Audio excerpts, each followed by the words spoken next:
Fighting extremism not with weapons, but with food. The World Food Programme says it's on the front line of the battle against terrorism, in a race to get food to the world's most vulnerable before insurgents do.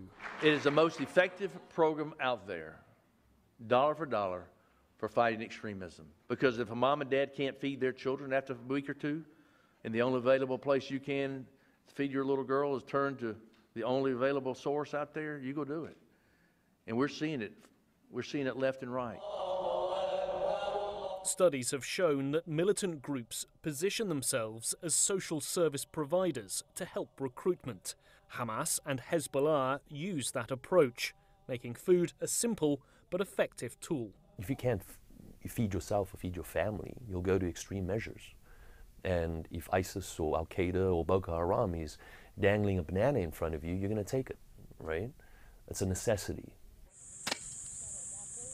But while food insecurity can create fertile ground for extremism to flourish, some say it's only part of the problem, and that marginalisation is often a greater motivating factor for joining militant groups. If people feel that their food insecurity is as a result of actions to deny them opportunity and inclusion, then they might begin to take up arms against the state, against their fellow countrymen.